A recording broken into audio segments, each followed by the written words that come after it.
Сәлем достар, бұл біздің подкасттың екінші шығарылымы. Бүгінгі қонағымыз нейрохирург, яғни біз ми аурулары, олардың пайда болуына әсер ететін факторлар және емдеу жолдары туралы айтатын боламыз. Бүгінгі қонағымыз Нұрзат Сығай. Подкастқа келгеніңізге рахмет. Қош келдік, рахмет. Ең алдымен мына нәрсені нақтылап алайық. Нейрохирург деген кім және ол немен айналысады? Жалпы тек нейрохирургия емес, кез келген ғылымның кез келген саласы болсын, медицина болсын, ол қазіргі таңда өлі тіл болып саналатын, мысалы ежелгі грек және латын тілдерінен пайда болады. Мысалы нейрохирургияны жеке атап өтетін болсақ, ежелгі гректің нейрон деген нерв, яғни жүйке, қазақша баламасы, және хирургия, хиро, қол, эргон деген жұмыс, атқару, яғни жүйке жүйесінің ауруларын ота көмегімен емдеудің жолдарын зерттейтін медицинаның үлкен бір күрделі саласы нейрохирургия деп саналады. Және сол мамандықты иеленген, сол мамандықта жүрген адамдарды нейрохирург деп атайды. Жақсы. Енді бұл ғылыми подкаст болғандықтан айтып өткендей, негізінен біз ең алдымен жаңағы аурулардың түрлеріне тоқталмас бұрын мидың құрылысы туралы айтайық. Қандай бөліктерден тұрады және ең әлсіз аурушаң бөлігі қайсы? Мидың құрылымы былай бір-екі сөзбен түсіндіру қиыны. Неге десеңіз, оның анатомиясы күрделі. Жалпы мидың екі шардан құрылатынын білесіздер. Және де оның егер үңіле берсек, өзінің классификациясы бойынша жаңағыдай супратенториаль, инфратенториаль және жоғары төмен орналасқан құрылымдар болады, жаңағыдай бөліктері болады, маңдай, төбе деген сияқты, жүде бөліктер сияқты деген сияқты. Вот. Және оның нейрохирургта көбіне анатомиялық құрылысын біледі, зерттейді, ал функционалдық жұмысы өте сан алуан. Ол нейробиологияның зерттейтін саласы. Негізгі құрылым бас мидың негізінде жататын ол нерв жасушасы, яғни нейрон. Нервтің өзінің талшықтары болады, аксон, дендрит деп айтамыз. Және де сіз білесіздер, мысалы бас мида нейрондар бір-бірімен жаңа қатынасып жатады. Жаңа электр тоғы сияқты бір-біріне жаңа импульстар беріп отырады. Осы талшықтар арқылы импульстар беріліп тұрады.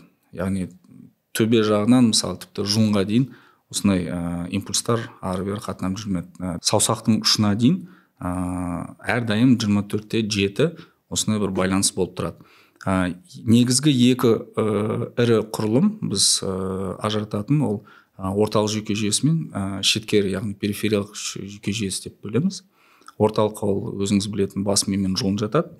Ал жаңағыдай мен бүкіл дененің түкпір-түкпіріне таралатын нерв талшықтарын ол перифериялық, яғни шеткері нерв жүйке жүйесі осылай болып бөлінеді. Жаңа әлсіз түсі деп сұрап отырған себебім, мысалы қазіргі күні қандай аурумен жиірек келетін науқастар? Нейрохирург негізі жалпылама маман болғанның өзінде, мысалы дайындық кезінде ол әртүрлі оталарды жасап үйренеді.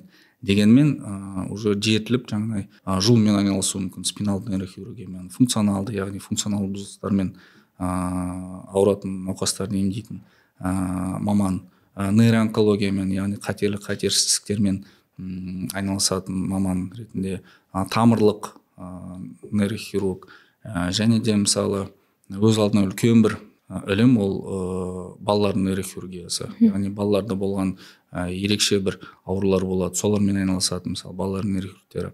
Вот.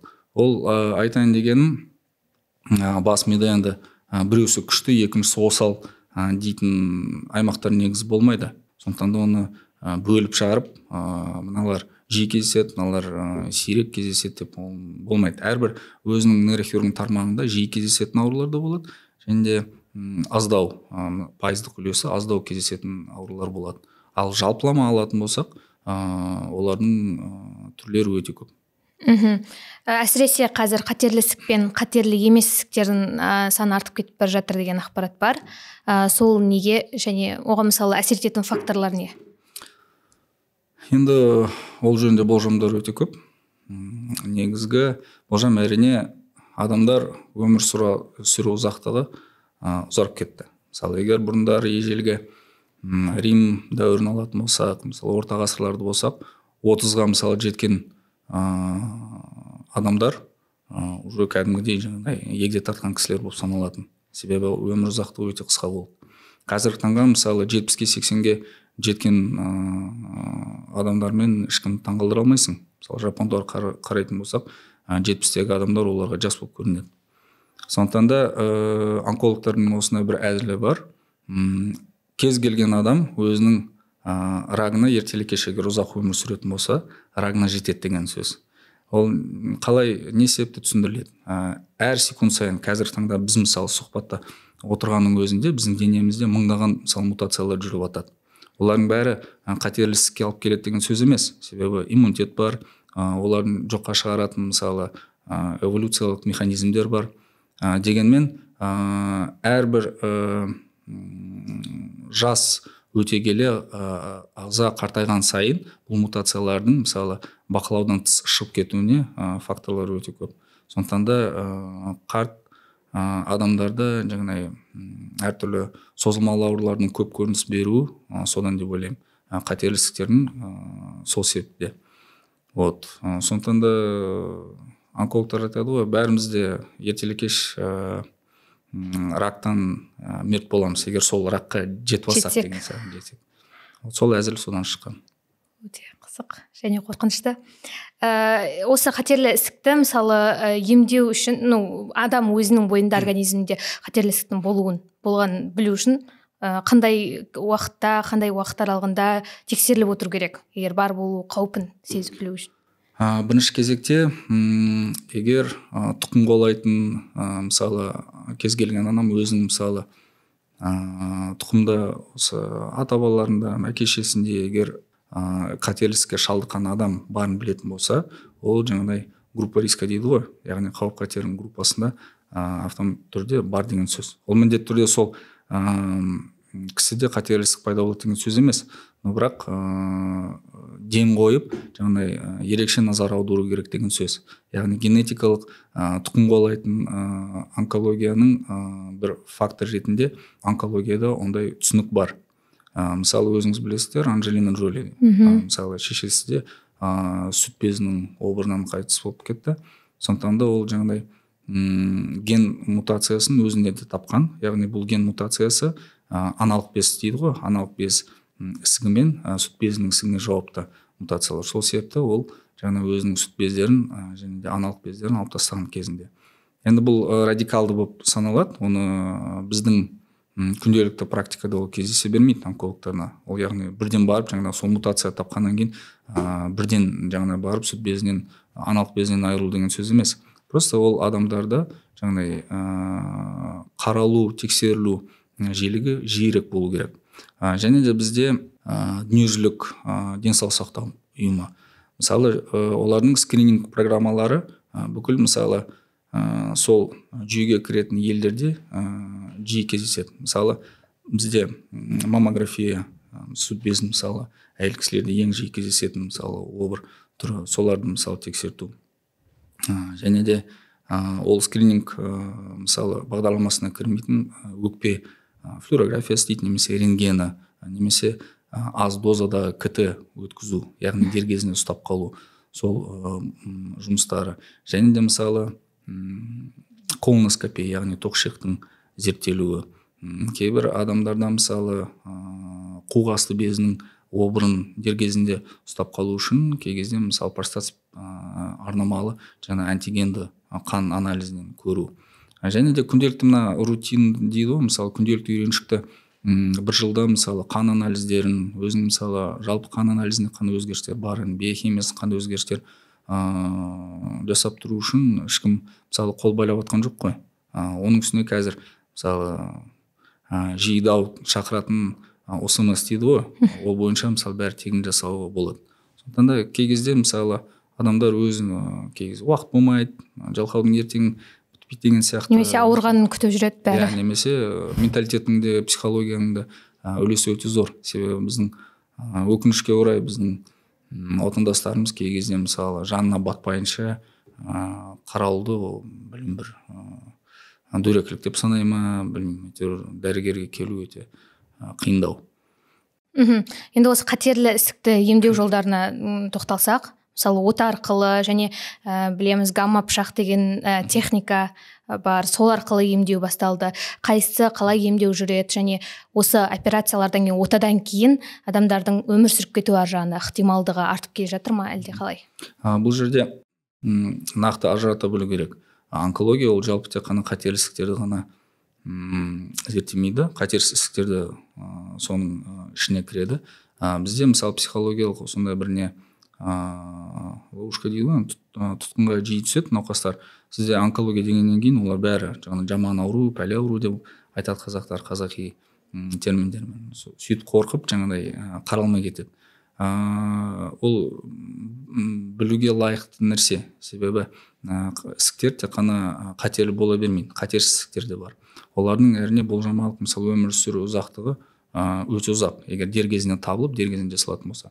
Қатерлі ісіктерде бүгін мысалы адамның өліміне тікелей алып келеді деп дөп басып айтуға болмайды. Егер дер кезінде табылған жаңа скрининг бағдарламаларының арқасынан табылатын болса, оны емдеп шыққаннан кейін адам емделіп шықты деп айтуға болады, сауықты деп айтуға болады.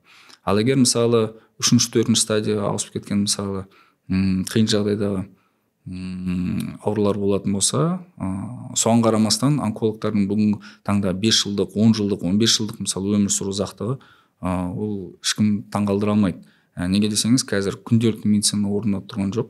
Әрдайым ілгері басып, жаңадан химия препараттар, таргетті, мысалы ағылшынша таргет деген, мысалы белгілі бір мақсатты тікелей ісікке ұратын препараттар үлкен бір тобы ашылып жатыр. Иммунотерапия қазір көп үміт күттіретін, мысалы иммунотерапияның жолдары бар. Ал гамма-нож болатын болса, бұл тек қана бас сүйектің ішінде, яғни бас мидың ішінде орналасқан тек қана қатерлі және қатерсіздіктер емес, сонымен қатар қан тамырларының ауруларын, функционалдық ауруларды емдейтін өте бір жақсы аппарат деп санаймын. Біз өзіміз осы 21 жылы ашылғалы жұмыс істеп келе жатырмыз, және де сол 3 жылдың ішінде біз 1300-ден аса науқастарды емдеп шықтық. Жалпы алғашында біз тек қана өзіміз қорқақтап бастадық. Неге десеңіз, себебі біз тек қана әдебиет парақтарындағы көрсеткіштерге, жаңа статистикалық анализге ғана қарап, сол нәтижелерге сүйендік. Ал енді біз өзіміз алғашқы жылдар емделіп шыққан науқастардың нәтижесін көре тұра, біз енді өзіміздің жалпы статистикалық қорымыз пайда болды, өзіміз нәтижесіне көз жеткіздік, және де бұл гамма-нождың ашылуы меніңше Қазақстан медицинасындағы, Қазақстан нейрохирургиясындағы үлкен бір жетістік деп санаймын. Ол оның үстіне Орта Азияда бірінші болып Қазақстанда пайда болған. Бүгінгі кезде бұл өкінішке орай меніңше бұл Орта Азияда алғашқысы да, тұңғышы да. Неге десеңіз, гамма-нож популяция бойынша халық санына қарағанда бір гамма-нож шамамен 8-10 миллионға лайықты болып саналады. Яғни бүгінгі таңда бір гамма-нож ол жеткіліксіз. Бізге сол Орта Азия көршілес мемлекеттерден келіп емделетіндер бар ма? Келді, болды. Мысалы көршілес елдерден, Ресейден келген науқастар болды, Украинадан келген науқастар, Өзбекстан, Қырғызстан, Тәжікстан елдерінен келген науқастар. Жаңа бір сұрақ қалып кетті. Осы қауіпсіз, қатерсіз дедік қой, қатерсіз ісік дедік қой. Ол қатерліге ұласып кетуі мүмкін ба уақыт өте келе әлде? Ісіктің түріне байланысты. Егер біз мысалы бас мидың біріншілік глиомаларын алатын болсақ, олар негізі қатерлі болып саналғанмен, бірақ олар потенциалды қатерліге ауысып кету потенциалы жоғары. Яғни 10 жыл болсын, 15 жыл болсын, ертелі-кеш әйтеуір қатерлену дәрежесі жоғары ісіктердің тобынан. Кейбір мысалы кейбір ісіктер қатерлі күйінде мысалы дами береді, яғни ол қатерленбейді. Немесе өте сирек жағдайда ғана қатерліге ауысып кетуі мүмкін. Жақсы. Ендеше гамма пышақпен жасалатын отаны айтып өтейік. Қалай ол несімен ерекше болып тұр қарапайым дәстүрлі отадан? Бұл сұрақ негізі өте өзекті. Неге десеңіз, дүниежүзі бойынша қазір бізде радиофобия кеңінен дамыған. Радиация деп еститін болса, ол білмеймін, бұрындар Қазақстан, қазақ халқын жаңа Семей полигоны болсын, әртүрлі жаңағыдай фантомды нелер, үрей қорқыныш өте жоғары болған болса керек. Сол себепті соның бір салдары ма деп кейде ойлаймыз. Бұл жерде керісінше радиация, мысалы иондаушы сәулелер дейді ғой, иондаушы сәулелер керісінше адамдарға көмектесуге бағытталған. Яғни гамма-нождың негізінде кобальт 60 деген радиоактивті зат бар, және 192 бас, мысалы гамма-нождың ішінде жатқан науқастың басының жан жағынан мысалы бойлай 192 әртүрлі жаңа өткізгіш түтікшелер болады. Сол кобальт 60-тың жаңа сәулелерін әрбір түтікшеден өткізіп, олардың жеке өз басы қауіпсіз болып саналады, но олардың бүкіл потенциал кинетикалық күші именно сол патологиялық ошақта бәрі шоғырланады да, бүкіл энергиясы сол жерде мысалы іске асырылады. Соның негізінде мысалы ісікті егер алатын болсақ, ісіктердің өзінің ДНК-сы болады, өзіңіз білесіз.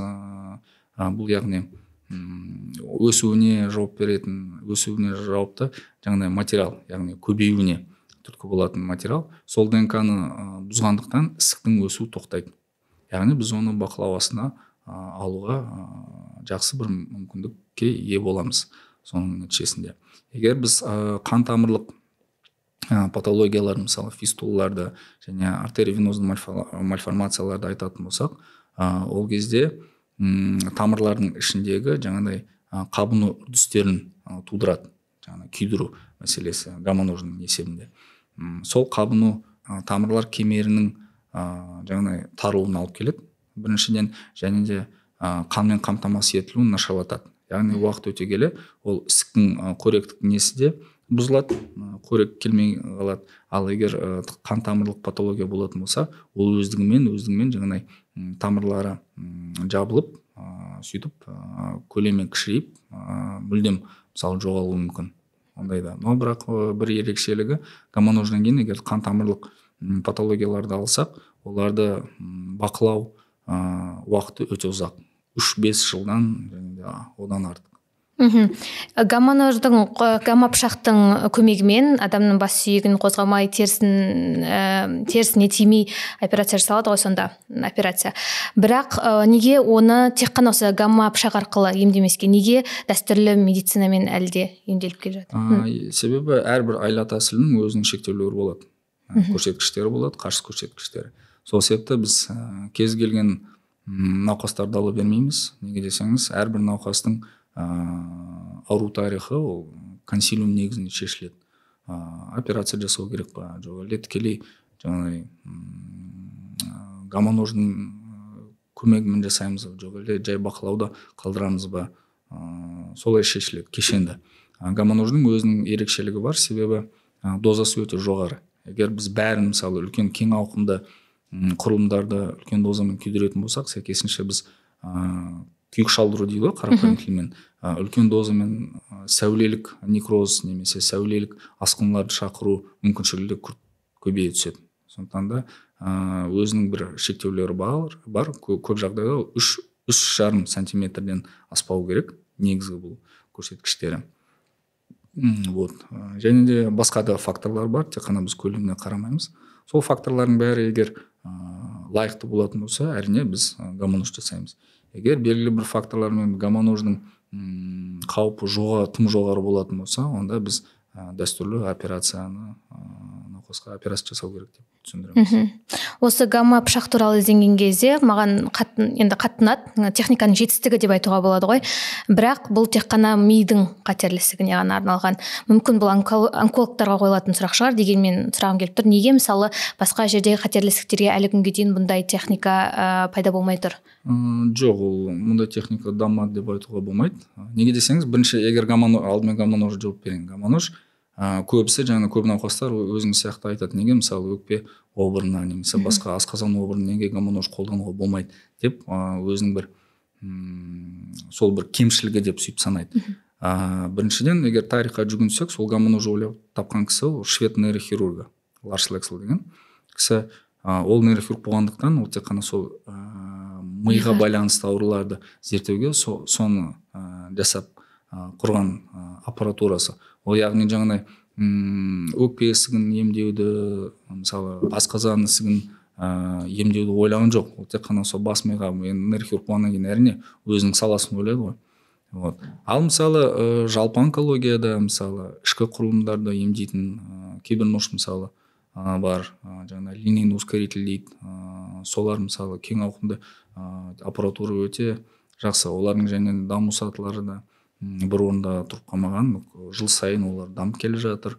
Олардың точный ғой, прецизионность мысалы дәлдігі жыл сайын, жыл санап жаңағыдай жақсарып келе жатыр. Сондықтан да басқа онкологияда гамма-нуждан басқа аппаратура жоқ деп, ол меніңше дұрыс емес деп ойлаймын. Түсінікті. Жалпы енді барлық адам болашақта қатерлі ісікке шалдығуы мүмкін дедік қой, ықтималдығы жоғары дедік қой. Дегенмен қалай күтім жасаса болады енді өзіне? Бірінші кезекте айта кететін жайт, қатерлі ісік болсын, қатерсіз ісік болсын, оны алдын алудың 100%-ық айла тәсілі жоқ, өкінішке орай. Себебі жалпы онкогенез, яғни ісіктердің даму үрдісі өте көп факторлы. Оны тек қана бір дөп басып айтатын себептер болмайды. Ол экология деп айтамыз, жаңа генетикалық үлесі болады, және де мысалы өкпе рагын алып келетін жиі мысалы темекі шегу сияқты тағамға байланысты бір ерекшеліктер болады. Сондықтан да мысалы тоқ ішек, мысалы тік ішек рагын алып келетін мысалы көбісі жаңағыдай қызыл ет дейді ғой, мысалы ет өнімдері, солар шектеу керек деп айтады. Себебі олардың үлесі сол ісіктердің көбеюіне алып келуі мүмкін деген болжам бар. Біз қолымыздан келген әсерлеріміз сол жаңа ЗОЖ дейді ғой, енді қазақша баламасы сөз болатын шығар, я салауатты өмір салты. Яғни жаңағыдай белсенділік, спорт, мысалы тағамға байланысты пайдалы тағамдар жеу, жеміс, жаңа антиоксиданты көп, мысалы жеміс-жидек, көкөніс болсын, солар көбіне. Потому что урбанизацияның негізінде қазір адамның жалпы белсенділігі, жүріс қимылы бәрі азайып келе жатыр. Сондықтан қан жүгірту, иммунитетке көмектесу, денсаулық көп жағдайда мысалы адамның өзіне байланысты. Дүниежүзілік сақтау ұйымының өзі де мысалы өзі айтатын 70% ол адамның өзіне байланысты деген сияқты. Біз кей кезде өз ағзамыздың беріп жатқан сигналдарына көп елемейміз, шыны керек. Құлақ аспаймыз. Кей кезде мысалы егер бір жеріміз ауырып қалатын болса, уақытша ғой, өзімен өзі кетеді деген сияқты сөйтіп мән бермей қоямыз. Егер бірнеке мазалайтын болса, шамдар пайда болатын болса, онда дәрігерге баруды ұзақ қалдырудың қажеті жоқ. Ағзаның беретін белгілері деп жатыр қой. Осы жерде мынандай нәрсе бар еді. Мидың мысалы ауырсыну рецепторлары жоқ дейді. Демек, мидағы қатерлі ісіктің белгілерін адамдарда тез арада білмеуі мүмкін ғой, егер ол ауырсыну рецепторлары жоқ болса. Мысалы бас ауру. Егер бас мидың мысалы органикалық аурулары бар адамдар 80% жағдайда басты біріншілік шағымдары ол бас ауру. Яғни ол ішкі қан қысымы деп ғой, ішкі мысалы бас сүйекшіндегі қысым үлкейгендіктен адамның жаңағыдай интенсивті түрде бас ауру біріншілік шағым болып саналады. Көп жағдайда, ол бүкіл жағдайда емес. Және де айта кететін жайт, бас миының өзінің ауруды сезетін рецепторлары жоқ. Дұрыс айттыңыз, яғни сол себепті кей кезде операциялар мысалы наркоз жүргізіледі. Ондай да операциялар бар. Но бірақ тамырлардың мысалы нерв талшықтары, бас мидың қаптайтын ішінде сыртына орналасқан мысалы қапшықтар болады. Сол қапшықтарда бас ауру сезетін рецепторлары бар. Сондықтан да бас ауру ол егер интенсивті түрде мысалы дәріге көнбейтін, күнделікті қоймайтын, азаймайтын болатын болса, онда тез арада дәрігерге жүгінуге тура келеді. Онымен қатар мысалы біз жалпы милық шағымдарды мысалы ажыратамыз. Сол жаңағыдай бас ауру, жүрек айну, құсу деген сияқты, және де ошақтық. Ол егер мысалы белгілі бір функционалды аймақта орналасатын болса, патология көз көруіне мысалы әсер етуі мүмкін, яғни соған сәйкесінше көз көруінің нашарлауы болуы мүмкін. Егер мысалы моторлық аймақтарға жақын болатын болса, яғни адамның қимыл қозғалысы нашарлай бастайды. Аяқ қолы болсын, сақ-сақтар болсын, әйтеуір бірте-бірте сол алғашқы белгілер болып саналады. Егер мысалы сөз сөйлеу речевой центр дейді, сөз сөйлеу мысалы аймағына жақын орналасқан патология болатын болса, сәйкесінше адамның тілі күрмеленіп, сөйлеу қабілетін мысалы нашарлайды. Сол кезде уже адам ойланып дер кезінде дәрігерге қаралуы тиіс. Және осы тіл күрмелуі инсульттың да бір белгісі болуы мүмкін, иә? Жаңа наркозсыз ота жасау туралы айттық қой, сол процесс қалай болады және мысалы қанша уақыттан қанша уақытқа дейін созылады әдетте ота? Отаның негізі регламенті болмайды. Жиі науқастардың қоятын сұрақтары операция қаншалық созылады. Бұл жерде қанша керек сонша созылады. 1 сағат бола ма, 2 сағатпен шектеле ма, тіпті 16 сағат бола ма. Жеке өз басы менің есімнен қалған ең ұзақ, мысалы менің тәжірибемде, мысалы мен қатысқан операция 21 сағатқа созылған. Үзіліспен 21 сағат. Қатерлі ісікке? Жоқ, ол қатерсіз ісік болды, бірақ орналасқан жері өте терең болды және де көлемі үлкен болды. Сондықтан да жақындарда орналасқан тамырлар болсын, нерв талшықтары, соларды ажыратуға ұзақ уақыт кетті. Ал сіздің жаңа қойған сұрағыңыз, жаңа мен айтқан функционалды зонада егер патология, мысалы ісік болсын, басқа бір көбіне ісіктер ғой, ісік орналасатын болса, егер біз наркозды жасайтын болсақ, бас мида біз кей кезде мысалы ол талшықтарды ажырата алмай, адамға мысалы нұқсан келтіруіміз мүмкін. Яғни операциядан кейін оянған адам немесе сөйлеу қабілетін айырылады, немесе бір аяқ қолы сал болып қалады, сол сияқты. Сондықтан да немесе ұйқыға батырып, мысалы наркоздағы науқастар доступ дейді ғой, мысалы біз тек қана мысалы бас сүйегін жасап трепанация жасау кезінде ол ұйықтап жатады, ал жаңа негізгі этапына жеткен кезде адамды оятады. Ол жерде анестезиологтардың көмегі ұшан теңіз. Егер анестезиолог көмек жарамсыз болатын болса, сапалы нейрохирургиялық операцияны жасау мүмкін емес. Немесе кей жағдайда болады, операцияны басынан бастап, сол негізгі этапына дейін науқас жергілікті жансыздыру арқылы, яғни ешқандай наркозсыз сондай операциялар жасалады.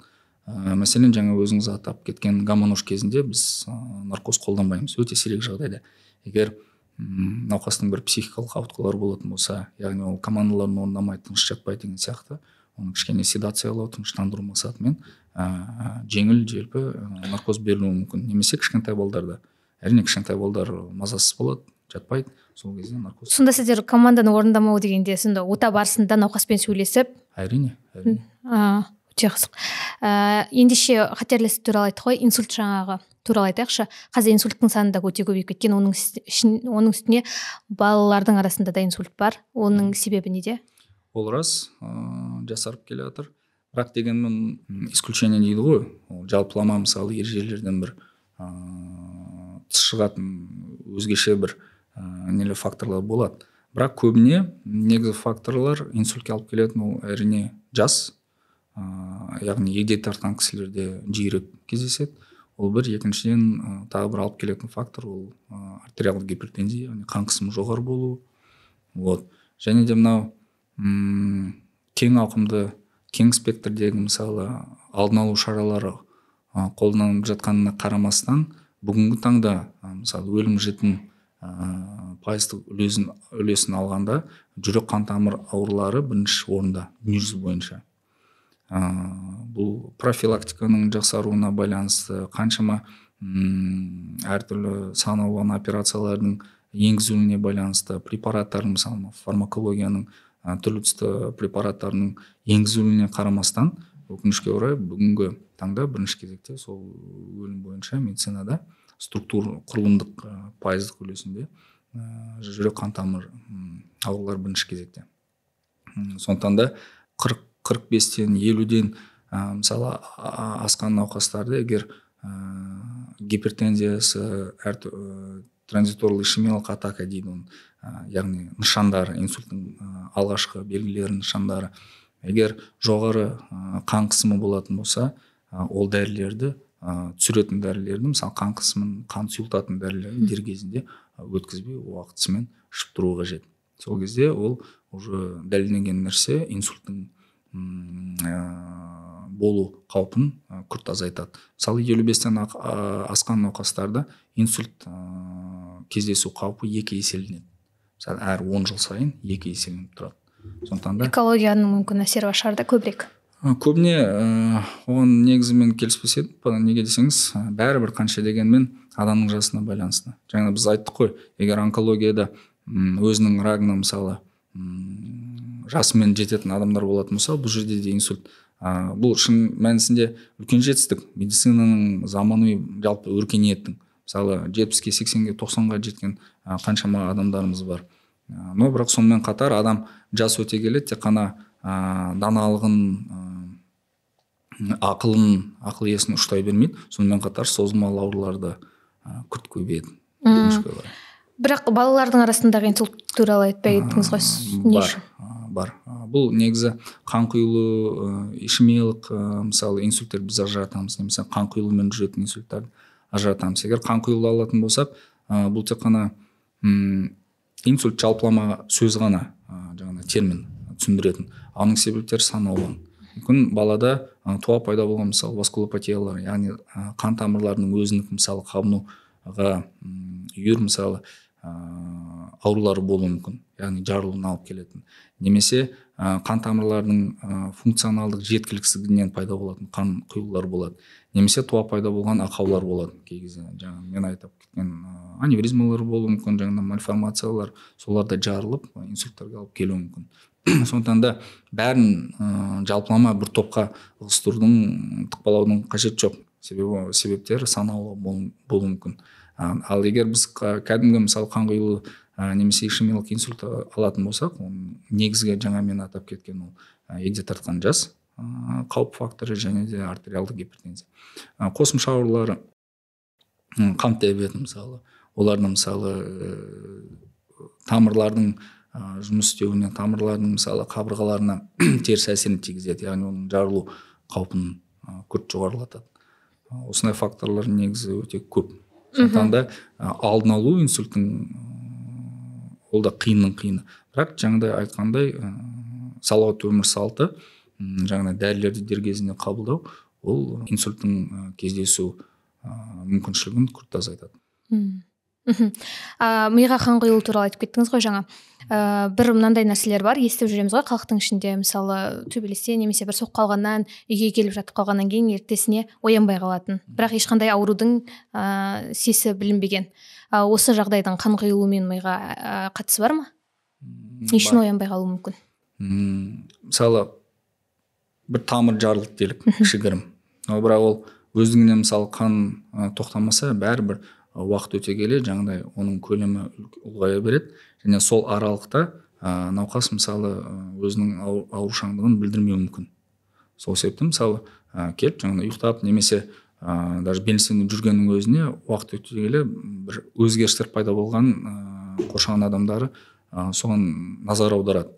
Яғни өзімен өзі тыныш жүрген адам белгілі бір себептермен жаңағыдай ұйқышылдығы пайда болды, жаңағыдай кішкене адекваттылығы төмендеді, жаңағыдай когнитивті функциялар, диалогқа мысалы сұрақтарға жауап беру қиындады деген сияқты.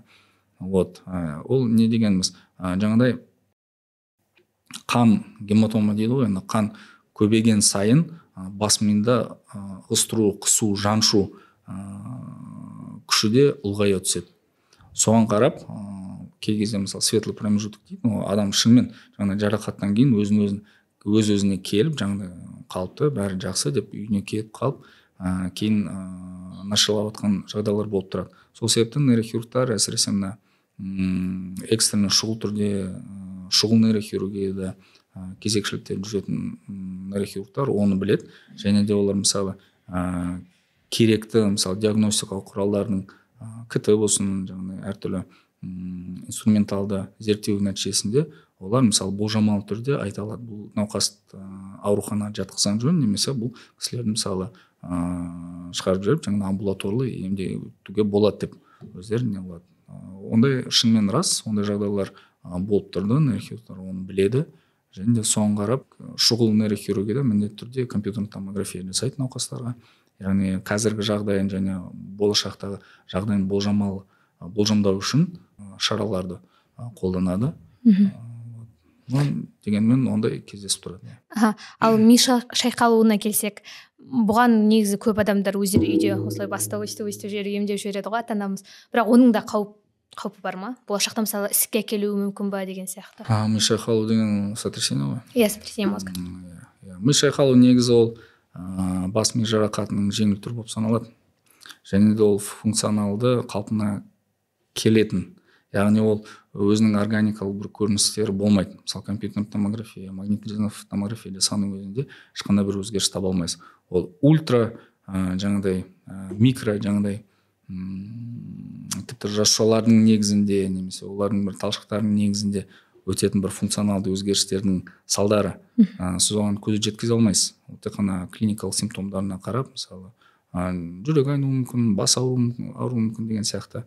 Көп жағдайда мысалы шетелде егер бізде бұрындары ауруханаға жатқызатын болса, бірақ соңғы кездері амбулаторлы мысалы үйіне шығарып жаңағыдай емделуге рекомендация береді. Шетелде сондай. Олар жаңағыдай егер шынымен ми шайқалу деген диагноз қойылатын болса, көп жағдайда ол амбулаторный үй жағдайында больничный ашып, кәдімгідей 7-10 күннің ішінде постельный режим жаңағыдай тыныштандыратын симптоматикалық еммен жүргізілетін сол ем негізінде үй жағдайында емделеді. Ал болашақта енді ол іске алып келеді деген ол негізі еш жерде дәлелденбеген. Болжамалы түрде ондай болжамдар кезінде шығарып кейбір ғалымдар алдыға сондай бір болжамдар шығарып жүрді. Бірақ олар ми шайқалуын емес, көбіне жаңағыдай ауыр бас ми жарақатын сондай болжамалы түрде жасады. Но бірақ тікелей байланыс бүгінгі таңда ол дәлелденбеген. Мидың тағы бір қатар өте қорқынышты аурулар бар ғой, Паркинсон, Альцгеймер, деменция деген сияқты. Соларға жекелей тоқталайықшы. Мысалы Паркинсонға не нәрсе әсер етеді және одан қалай емделу керек, және қандай белгі болса дәрігерге қаралу керек? Паркинсон ауру негізі оның тарихи ашылуы өте қызық. Джеймс Паркинсон деген ағылшын дәрігер кезінде ол тікелей бір медициналық практикада оны жазбаған. 66 беттік монографиясы бар, мақаласы шыққан кезінде. Сол кезде Лондонның мысалы егде тартқан кісілерін сипаттап, олардың ауру белгілерін жазған. Егер мен қателеспесем 6-7 науқастың сондай. Және де өте жаңағыдай кішігірім жаңағыдай белгілеріне дейін бәрін әдемілеп тұрып сипаттаған. Сол себепті уақыт өте келе жаңағыдай тағы бір басқа бір Францияның тағы бір өте атақты тумасы Жан-Мартен Шарко деген невропатолог сол Паркинсонның атына соның еңбегі сіңді. Сол ауруды жаңа Джеймс Паркинсонның атымен атап қояқ деп айтып кеткен. Содан бері Паркинсон ауру болып кеткен. Бұл жерде патогенезі өте қиын. Біз жаңа мен айттым ғой, бас мида импульстар бір-бірімен мысалы бір нейроннан бір мысалы талшықтан екінші талшыққа секіріп тұрады. Олар бір-бірімен былай жанасып тұрмайды. Олардың арасында кеңістік болады. Сол кеңістіктерден импульс екінші көпір деп айтайық, енді тікелей көпір жоқ. Бір талшықтан екінші талшыққа секіру үшін медиатор дейді. Ол яғни белгілі бір зат. Ол әртүрлі медиаторлар болады. Сол медиаторлар бөлінгеннен кейін медиатордың көмегімен жаңағыдай импульс екінші жерге сөйтіп таралып жүреді. Паркинсон ауру кезінде біріншіден бас мида қара субстанция деген құрылым бар. Сол қара субстанцияда дофамин деген дофамині бар жүйкелер жаңағыдай нерв жасушалары орналасқан. Солардың ыдырауы, құлдырауы пайда болады. Ол негізгі патогенезі сонда. Яғни дофамин азаяды, күрт азаяды, және де мына адамның қимыл қозғалысына жауап беретін мысалы функциясы сәйкесінше жаңағыдай нұқсан келтіреді оған.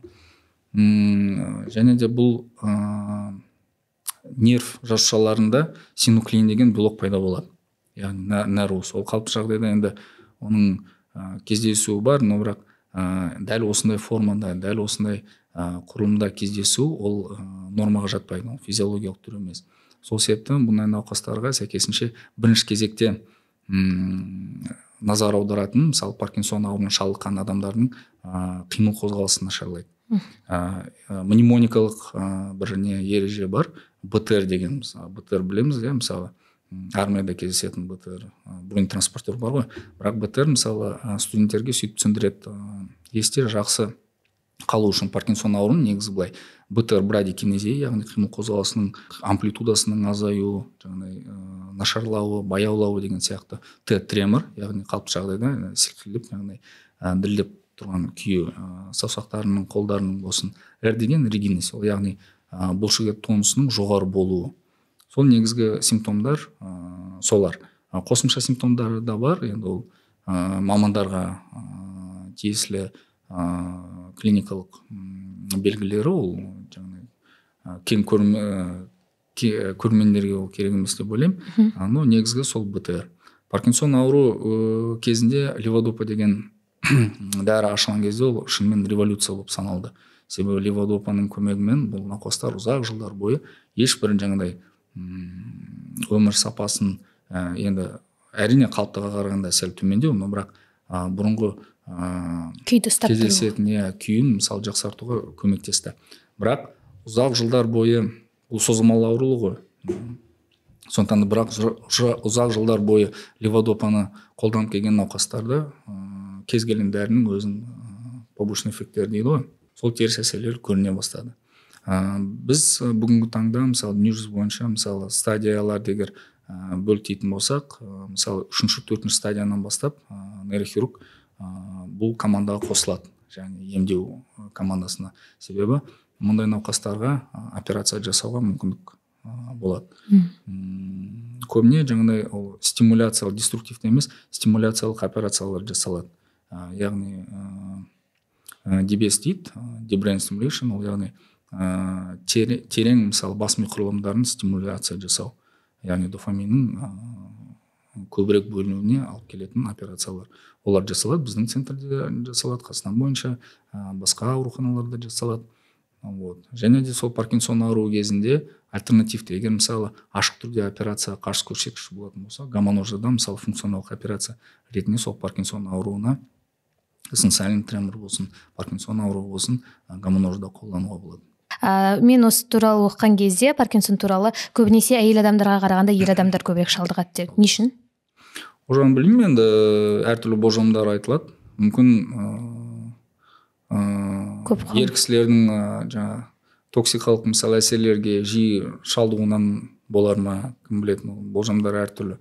Но бірақ паркинсон ауруын тағы бір өте қызықты медициналық факт, мысалы темекі шегу және де кофеины бар, мысалы кофе, көбіне кофе ғой, кофеины бар мысалы сұйықтарды ішу, ол паркинсон ауруының антифактор болып саналады.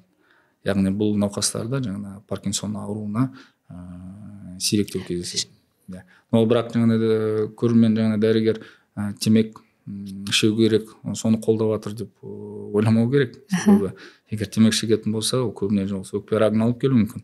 Ал жалпылама ол сондай бір заңдылық бар, кезінде үлкен бір метаанализ негізінде сөйтіп сондай тұжырым жасалған болатын. Яғни темек шегу және де кофе ішу сол паркинсон ауруының тағы бір алдын алу фактор деп айтса болмайды, антирисковый фактор дейді ғой, антифактор риска.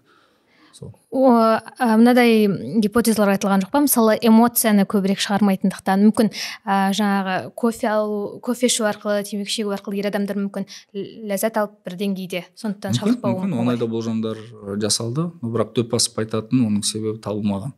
Себебі болжамдары сан алуан. 100% жағдайда бәріне лайықты, бәріне қанағаттандыратын гипотеза бүгінгі таңда жоқ. Альцгеймер ауруына келсек, бұл ауруға да осындай себептер, осындай факторлар себеп бола ма, әлде қандай? Альцгеймер ауруы негізі оның патогенезде ұқсас. Бұл жерде жаңағыдай мысалы кез келген үйді алатын болсақ, фундаментімен жаңағыдай іргетасы дейміз ғой, іргетасымен жаңағыдай каркасы мықтылығы соған байланысты. Бұл жерде мысалы бас мида нерв жасушаларын қалыпты деңгейде өзінің қалыпты ұстап тұратын өзінің бір қаңқасы болады, скелет. Сол микро түтікшелер конфигурациясы өзгеріп, жаңағыдай бета-амилоид деген нәрвуздар пайда болады патологиялық. Ол қалыпты жағдайда амилоидың факторлар болады, но бірақ бета-амилоидтың көп шоғырлануы нерв жасушаның ішінде сол нерв жасушаның ыдырауына алып келеді.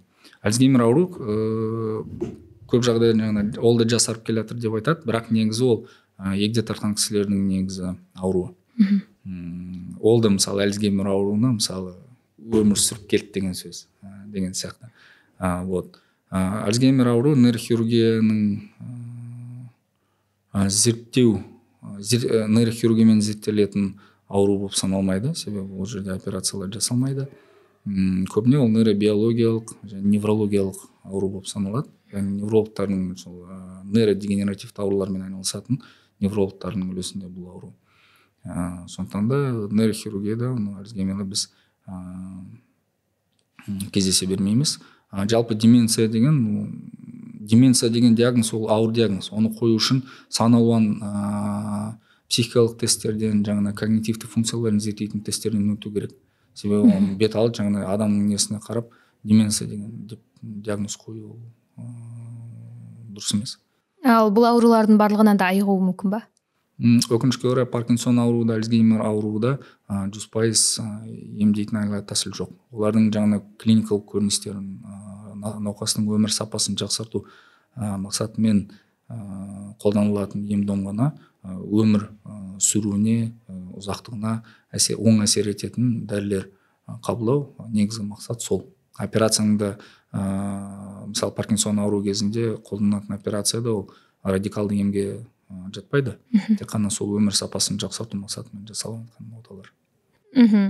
Жалпы осылар туралы оқыған кезде менде жалпы ми туралы, мидың аурулары туралы оқыған кезде менде бір кереғар түсініктер қалыптасып қойды. Мысалы Альцгеймер, Паркинсон сияқты ауруларды емдеу үшін адам сканворд шешіп, кітап оқып миға жұмыс істеу керек. Ал мысалы глиотома, мына айтпай кеттік біз, қатерлі ісіктің бір түрі ғой. Ал керісінше глиотомаға интеллекті жоғары адамдар шалдығады дегенді. Глиома кешіріңіз. Глиомаға интеллекті жоғары адамдар шалдығады деген. Сонда қалай? Енді бұл бір заңдылық бар. Егер біз нейродегенеративті ауруларға алып келетін болсақ, сіздер күніне 100 сканворд, кроссворд мысалы шешкеннің өзінде ол Альцгеймер кездеспейді деген сөз емес. Яғни бұл болу мүмкіншілігін барынша кейінге шегерту. Негізгі сол. Ол тек қана сканвордпен ғана шектелуге болмайды, неге десеңіз, потому что бәрібір ол сканворд деген сіздің сол кездегі белгілі бір білім деңгейіңізге байланысты. Білмейтін нәрселерді сканвордқа мысалы шеше алмайсыз. Ол жерде жалпылама түсіндіру үшін тек қана кроссвордпен шектелмей, бас миға мысалы бұрындары кездеспеген бір тәжірибе, іс тәжірибе керек. Мысалы сіз тілдерді жаттау, тілдерді меңгеру керек деп айтады. Ол жаңадан бір тәжірибе. Бұрындары мысалы айналыспаған бір іс-әрекет, белсенділік болу керек. Тіптен мысалы Жапонияда менің білуімше кішкентай балаларды кішкентай жасынан бастап екі қолмен жазуды үйретеді. Яғни екі ми жарты шарында, екі миды да жарты шарын жаңағыдай толықтай жұмыс істеуіне мысалы жағдай туғызады. Мысалы өзіңізде таңертеңгісін тұра салысымен жаңағыдай тісіңізді шайғанда, мысалы бетіңіз жуғанда, мысалы сіз оң қол болатын болсаңыз, сол қолмен жасаңыз. Ол да бас ми үшін алғашқы кезде ол өте қиын болады. Но бірақ уақыт өте келе сіз оны меңгересіз. Но бірақ меңгердім деп оны тастауға болмайды. Әрдайым өзіне ізденіс іздеп жүру керек. Жаңадан бір практика. Егер мысалы бұрындары машина айдап меңгермеген болатын болсаңыз, курсқа жазылыңыз. Егер мысалы сіз 5 тілді білетін болсаңыз, 6-шысына көшіңіз, сурет салыңыз, курсқа жазылыңыз, сурет салыңыз, оң қолмен, сол қолмен, тіпті аяқпен де сала берсеңіз болады. Қазір сондай адамдар бар. Әрдайым миға жаңа жұмыс істеп тұру керек. Ол күнделікті рутинді мысалы іс-әрекеттер жаңадан бір тәжірибе болып саналмайды. Ол күнделікті үйреншікті нәрселер. Бұрындары кездеспеген, бұрындары айналыспаған нәрселермен айналысу керек. Ақ шашты мысалы академиктарды алып көріңіз, профессорларды. Былай қарасаңыз 90-ға даже жеткен қаншама академиктердің өздері былай қарасаңыз ақыл есі 25-тегі олармен бірдей. Мысалы өзіміз мақтан тұтатын мысалы академик Төрегел Шарманов 80-нен асқанның өзіне 90-ға таяп қалды ғой, егер қателеспесем, немесе 90-ға жетіп қалды. Бірақ сөзі анық, юморы қандай, өте былай ойлау қабілеті өте жақсы. Және мысалы егер нейрохирургияны алатын болсақ, мысалы атақты Александр Николаевич Коновалов, мысалы Бурденко институтының ұзақ жылдар бойы, егер қателеспесем 60 жылдан астам мысалы бас нейрохирург кезінде кеңес заманынан келе жатқан, ол 90-ға келді, бірақ қазірдің өзінде өте мысалы Зельдин әртіс 102-ге келіп қайтыс болды, өмірінің соңына дейін мысалы сахнаға шығып жаңағы қойылымдарға қатысып жүрді. Ол адамның позитивті несіне, өмірге деген позитивті көзқарасына, жаңағыдай зеңпазығына, балалық жаңа қияли, жаңа бір меңгерем, көрем, міндетті түрде жасағым келеді деген сияқты сондай бір өмірге деген құлшынысының жоғалмауына деп түсінемін. Демек сіз жаңағы глиомаға интеллект жоғары адамдар шалдығады деген жоққа шығарасыз? Енді мен оны жоққа шығаратындай ондай менің құзырымдағы нәрсе емес, бірақ жеке өз басыммен ондайды кездескен емес. Жалпы ми туралы көп мифтер бар ғой, бірі рас, бірі өтірік әйтеуір. Мысалы, мына сұрақты қойғым келіп отыр. Адамдар өзінің миының құдіретінің 5-10% ғана қолданады деген, бұл қаншалықты рас? Жоқ, мен түгелдей келіспеймін. Және егер бұл сұрақты мысалы нейробиологқа қоятын болсаңыз, сіз оның бірінші кезектегі жауап болып саналасыз. Неге десеңіз, эволюция барысында кез келген ағзаның қорек болсын, энергетикалық қоры өте тапшы.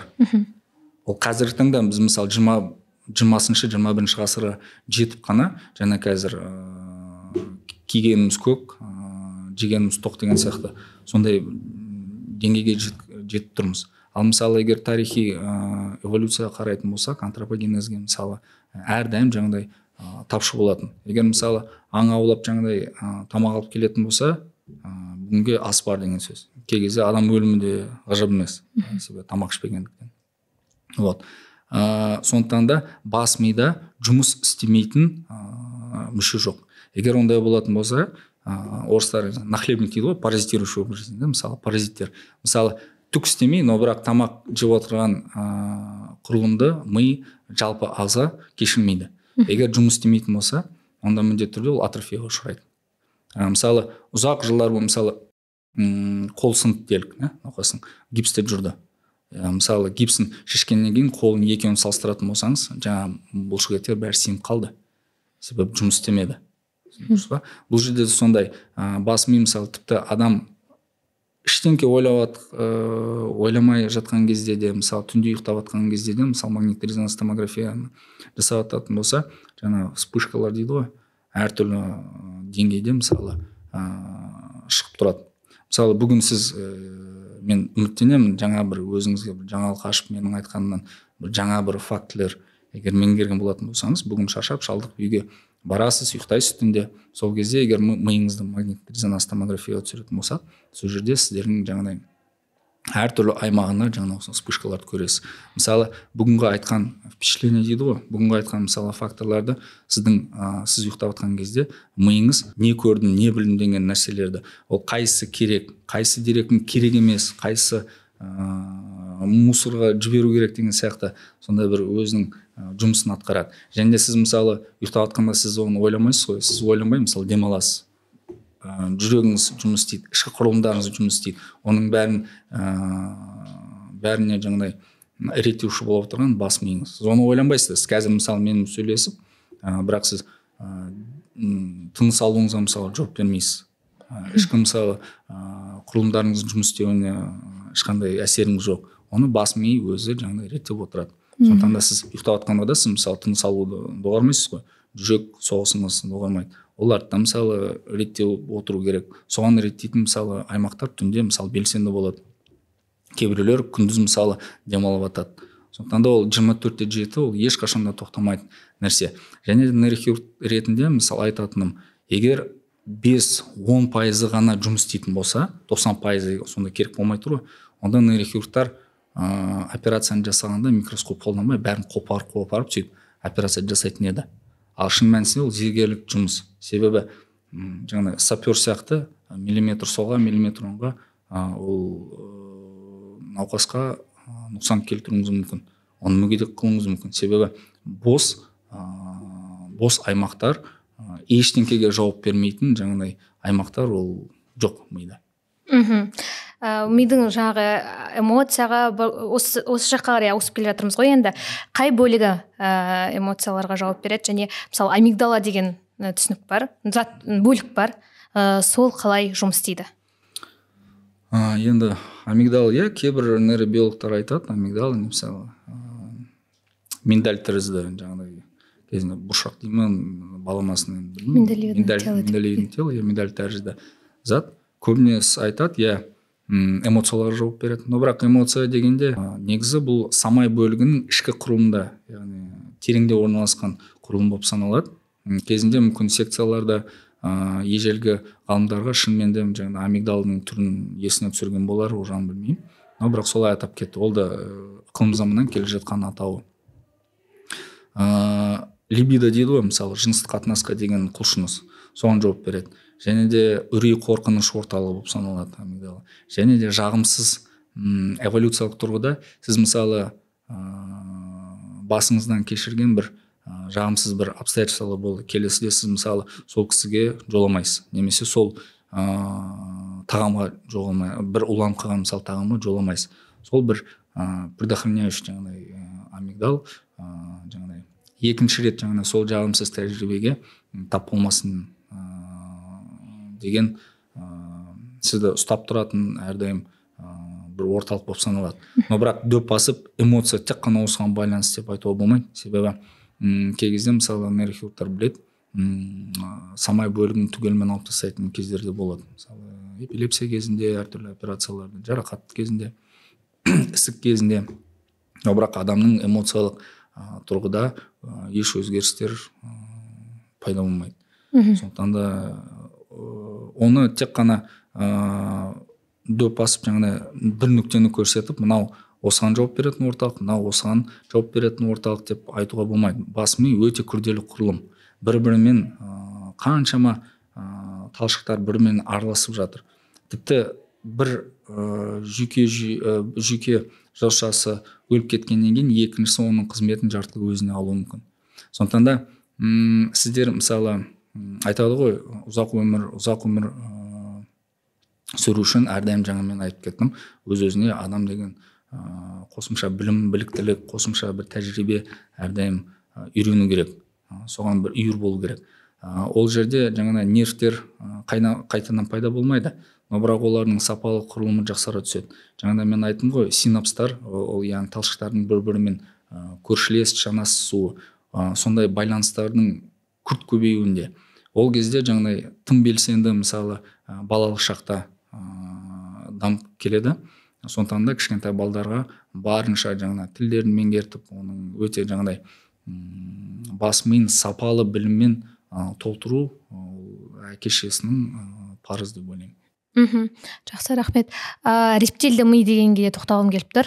Ол не нәрсеге жауап береді, және мысалы бұл туралы оқыған жерінде адамдар ішімдік ішіп алған кезде бүкіл мидың сөнеді да, рептильді ми ғана жұмыс істеп тұрады дейді. Рас па? Рептильді ми дейсіз ба? Рептилия деген жаңа қалтырауын, кесіртке, жылан.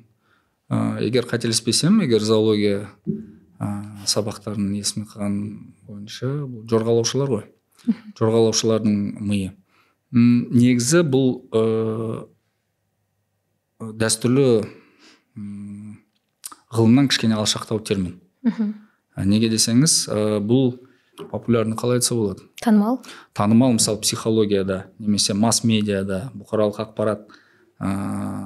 ақпарат мысалы құралдарында сонда бір клише болады ғой. Солардың бір клишесі деп санауға болады рептильді. Мен жаңа айтып кеттім, мидың құрылымы өте қиын. Оны рептильді бөлігі мынау жаңа Homo sapiensқа байланысты бөлігі деп санауға болмайды. Адамды әрине жаңағыдай ерекшелендіретін ол жаңа сұр затының көп болуы. Тіпті бас мидың беткейінің 80% сол сұр затпен қапталған неокортекс деп айтады. Ол жаңадан пайда болған жаңа қыртыс, ми қыртысы. Ал бұл жерде меніңше сіз оқыған жеріңізде рептильді ол жаңағыдай біріншіден адамның біздің жануарларға қарағанда статусын көбейту мақсатымен жасалған клише.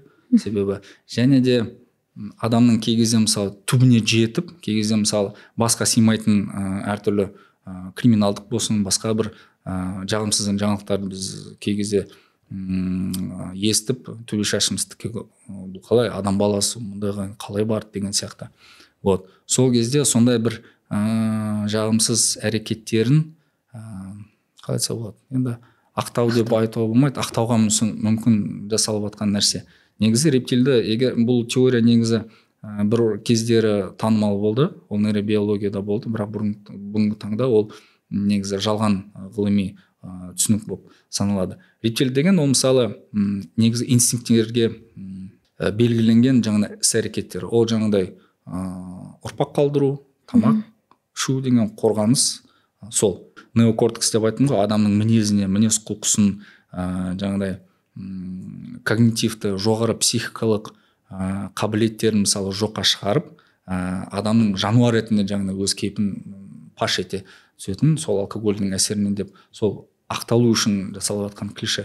Шын мәнісінде ол дәстүрлі ғылым нейробиологиядан алшақтау термин болып саналады. Көбіне ол журналистік клишелердің клишесі деп санаймын.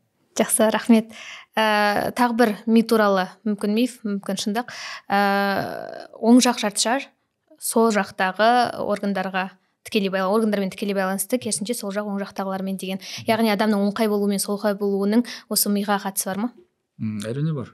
Және қосымша сұрақ, мысалы оң жақтағылар ол шығармашылыққа жауап береді дейді, оң жақ жарты жақ, ал сол жақ ол логикаға деген, осы туралы айтсаңыз. Көп жағдайда ол жаңағыдай кей кезде мысалы ми асимметриясы деген термин қолданып келді, ми пластичность дейді ғой, өзгермешілігі, сондай бір терминдер қолданып келді. Шын мәнісінде жаңағыдай адамзат баласының 80% оңқай, 20% солақай.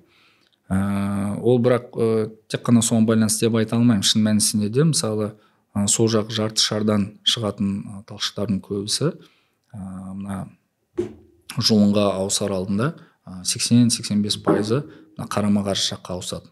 Және де керісінше оң жақтан келе жатқан. Яғни сіздің сол жарты шарыңыз оң жақ дене бөлігіңізге жауап беретін, ол рас.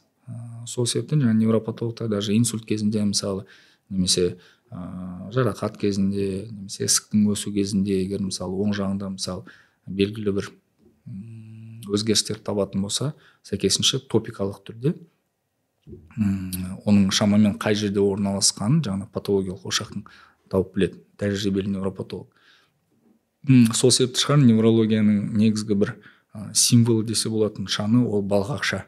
Бұрындары мысалы МРТ, КТ жоқ заманда сол невропатологтар атақты осы балғақшамен жаңағыдай қарап тексеріп, нейрохирургтарға жаңа ориентация, навигация беріп, патологиялық ошақ осында орналасқан болса керек деп сөйтіп айтып, соның негізінде операция жасайтын. Жақсы. Тағы бір сұрақ, мынадай сұрақ. Мысалы, біз көбінесе тіршілікті жүрекпен байланыстырамыз ғой, жүрегі тоқтап қалды деген сияқты. Негізінде жүрек емес, ми тоқтағанда адам өле ма? Біз қай жағынан қарастырып жатырмыз? Моральдық жағынан ба? Жоқ, әлде юридик жаңа заң түрде ма? Кәдімгі хирургия саласында мысалы, себебі жүрек тоқтаса да жүрекке донор болуға болады, жүрек ауыстырып салуға болады, а миды ауыстыра алмаймыз, иә? Сол сияқты, яғни мүмкін шынымен де адам өлген кезде ең соңғы болып ми тоқтайды ма деген сұрақ. Мен онымен келісемін. Негізі жеке өз басым үшін бұл өзекті мәселе. Неге десеңіз, менің үйдегі әйелім, жолдасым кардиохирург. Ол яғни жаңа жүрек ауруымен айналысады. Біз әрдайым сөйтіп дауласып шашаймыз. Ол жүрек өлгесін өледі деймін. Ол жүрек басты дейді, мен ми деп айтамын. Бірақ адамды адам қылатын ми емес па? Біз қаншама 5 саусақ, қолдың 5 саусағы бірдей емес. Әрбір адамның өзінің ерекшелігі болады. Жақсы жақтары, жаман жақтары, гениалдығы болсын, жазушы қылатын, жаңа дәрігер болатын. Жүрек ол әрине мен оны кемсіткен емес. Кез келген орган ол керек нәрсе. Мысалы, сіздің сұрағыңыз менің жауабымызды, мысалы, бүйрегін күтіп отырған, трансплантация күтіп отырған науқас түсінбеуі мүмкін. Не айтып отырсыңдар? Бүйрек ең бастысы деп айтуы мүмкін. Немесе бауырын күтіп отырған адам, немесе өкпесін. Сол сияқты бұл жерде бәрі салыстырмалы түрде ғой. Но бірақ заң негізінде де жеке өз басым, менің өзімнің пайымдауымша, адамды адам қылатын ол бас ми. Сондықтан да шет жақта мысалы донорство, посмертное донорство дейді ғой, мысалы адам қайтыс болғаннан кейін егер даже жүрегі істеп жатса да, но бірақ егер мидың биоритмі нөлге теңескен кезде, яғни ми өлімі дейді ғой, егер сол констатация болатын болса, сол кезде уже адамдардың мысалы донорлыққа қолдануға болады, және де шетелде сөйтіп жасайды. Қазір бұл бізде көтеріліп жатқан өзекті мәселелердің бірі. Неге десеңіз, бізде трансплантация көбісі дін нанымдарға байланысты, ол жерден жаңа моральдық жеке өз моральдық өз нанымдарына байланысты адамдар көбісі келісе бермейді. Шет жақта ондай жоқ. Мысалы адам бас ми жұмыс істеуін тоқтады ма, онда бүкіл несін ішкі органдарын, мысалы ол заң жүзінде де, жаңағыдай эволюциялық биологиялық жүзінде де мысалы қайтыс болды деген соған келтіріп жатыр. Себебі ол жаңағыдай өсімдіктен еш айырмашылығы жоқ. Ол жаңағыдай системамен келген тамағын сіңіреді, шығарады, но бірақ ол адам кейпінде, адам бүкіл мінезімен, жақсы жаман шақтары болсын, бірақ жоғары психикалық функциялары бәрі уже жоқ деген сөз. Ал болашақта мысалы миға трансплантация жасау, ауыстыру миды мүмкін ба? Жағын білмеймін, но бірақ ондай мүмкіндік пайда болғанның өзіне донор кім болады екен? Себебі мәселе сонда ғой. Мысалы техникалық жағдайда жарайды, сіз оны бәрін меңгердіңіз, жасауға болады, бірақ донор қайдан аласыз? Өз миын мысалы басқа адамға кім беру мүмкін? Егер бұл жерде көбіне жаңағыдай философиялық бағытқа біз ауысып жатырмыз. Егер мысалы хорошо қайтыс болған науқастың мысалы миын даже гипотетикалық тұрғыда, теориялық тұрғыда егер трансплантация жасағанның өзіне сол адам бола ма екен? Жақсы. Осы жерде сұрағым келіп отырғаны нейрочиптер туралы. Мысалы Илон Масктың бұл мүмкін ба, және сіздің көзқарасыңыз қандай? Жалпы егер адам мүмкін емес деп отыра беретін болса, ғылым әрдем ілгері баспайды. Сондықтан да ол егер медицина тарихына қарайтын болса, қаншама қателіктердің негізінде тауып алған бүгінгі жетістіктері ол бұрынғы қателіктердің салдары. Себебі ештеңке істемейтін адам әрдем әрине қателеспейді. Ал мысалы қатесіз ілгері басу жоқ. Қазіргі таңда медицина болсын, ғылымның ауысып жатқан қарқыны соншалықты, біз тіпті 10 жылдан кейін емес, келесі жылы не болатынын біз білмейміз.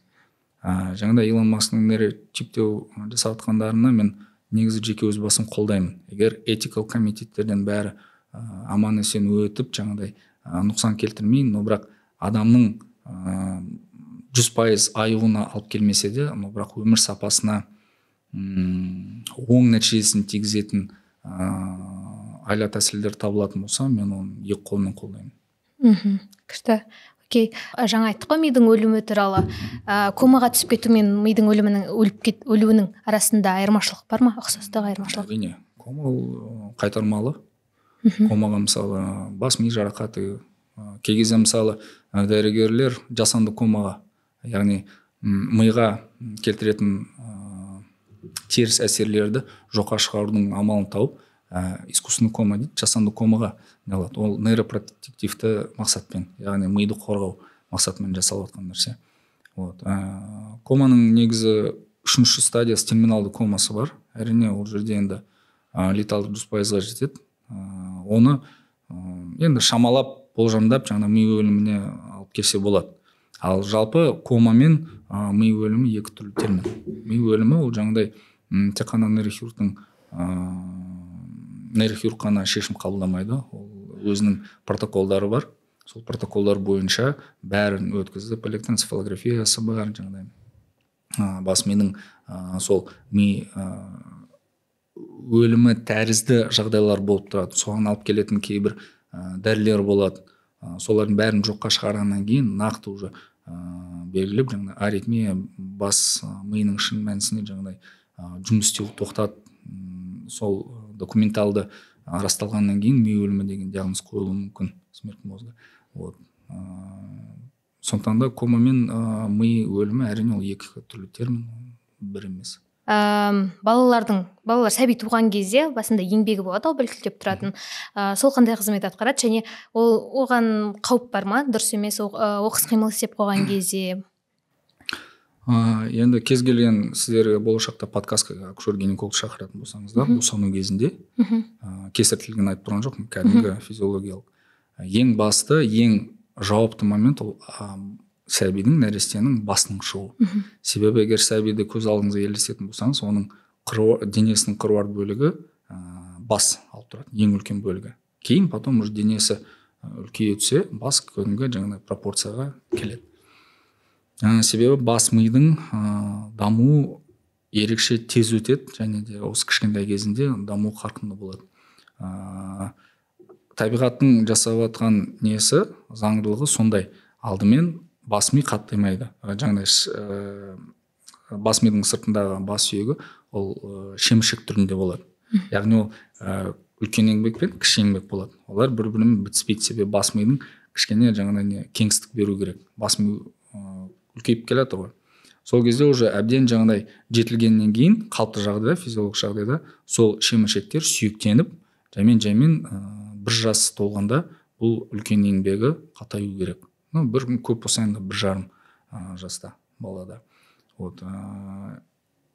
Диагностикалық тұрғыда егер мысалы еңбегі бітіспей, сүйектері бітіспей, жаңағыдай кей кезде мысалы болады нейрохирургиялық аурулар, мысалы гидроцефалия деп айтамыз. Басы өте үлкен болады. Шеміршектердің бір-бірімен жанасуына мысалы ешқандай мүмкіншілік болмайды. Себебі судың толғаны соншалықты олар бір-бірімен ажырап сөйтіп бітісе алмай тұратын кездер болады. Сол кезде, конечно, жаңағыдай диагностикалық тұрғыда еңбекке қарап, ішкі қан қысымының қаншалықты үлкен болып тұрғанын сезуге болады. Себебі оның несі мынау барабанный перепонка сияқты, жаңағыдай ұстағанда барабанның несімен дабырлағанмен бірдей болып тұрады. Вот. Сондықтан да қалыпты жағдайда физиологияда 1,5 жаста еңбектері бәрі бітісіп кету керек балада. Енді подкастты қорытындыласақ, жалпы қазіргі Қазақстандағы нейрохирургияның даму қарқынына қалай қарайсыз? Оң көзімен қараймын. Себебі жан-жақта мысалы Қазақстан түкпір-түкпірінде облыстарында мысалы инсульт егер алатын болсақ, өзекті мәселелерді инсульт центрлер ашылып бітті. Олардың түрлі құрал саймандармен, жаңа инструменталды зерттеу әдістерімен жабдықталуы жоғары деңгейде. Ол жағынан енді жыланның қажеті жоқ. Әрине адам әрдайым аз деп айта береді. Оны әр нәрсеге жылана береміз, ол дұрыс емес. Бар нәрсені бар деу керек. Егер сын болса, сын шын болу керек. Бұл жерде айтарым, қазір таңда тек қана үлкен қалаларда емес, мысалы Алматы, Астана, жаңағыдай Шымкент, Ақтөбе алмағанда саны жағынан да, территория жағынан да кішілеу қалаларда мысалы нейрохирургиялық қызметтің алатын болсам, жабдықталу үрдісі өте жақсы. Және де нейрохирургтар бір-бірімен әртүрлі симпозиумдарда, конгресстерде кездесіп, жаңағыдай тәжірибелермен бөлісу қарқыны өте жоғары. Және де бүгін мысалы адам жаңа технология меңгерем, өсем, өнем, жаңа бір технологияны отаны игерем дейтін болса, ешқандай шектеу жоқ. Қазіргі таңда мысалы ақша бөлініп жатыр, шетелге қаншама жас мамандар шығып жаңа үйреніп келіп жатыр, жаңа трансфер технология дейтін мысалы Астанада республикалық нейрохирургия орталығында апробациядан өткен технологияларды мысалы региондарға трансфер болып жатыр. Сонда ол әрдайым жаңа үздіксіз үрдіс. Ол жалпы менің үмітім болашақта да қазіргі таңда да зор. Ал нейрохирургтарға ғылыммен айналысуға мүмкіндік бар ма? Әрине. Әрдайым кез келген дәрігер ғылыммен айналысу керек. Тек қана бір отаны игеріп алдым, соны жасай берем деудің қажеті жоқ. Ол медицина қатып қалған нәрсе емес, ол өз алдына өнер. Ол екі жердегі әрдайым 4 бола беретін математика сияқты емес. Медицинада әрдайым кез келген бірінші өте бір оң нәтижелі технология кей кезде келеді ғой. Бірақ бірінші кезекте ол оң нәтижелі көрінгенмен әрдайым оны дауға салып тұру керек. Көз жеткізу керек. Ол қалай жасалады? Ұзақ жылдар бойы кең жаңағыдай статистикалық ақпаратты ғана алып, көп адамдарды емдетіп шығарып, оның қысқа мерзімдегі, орташа мерзімдегі және де ұзақ мерзімдегі салдарын зерттеп қана сіз сол технологияның жақсы жаман екеніне көз жеткізе аласыз. Сондықтан да ғылыммен айналысу ол нейрохирургияның ешбір жаңағыдай ажыратпас бір бөлігі. Жақсы, көп рахмет. Өте пайдалы, қызық ақпараттар айтылды деп ойлаймын. Келгеніңізге рахмет, жұмысыңызға сәттілік. Шақырғаныңызға рахмет. Жақсы, сау болыңыз.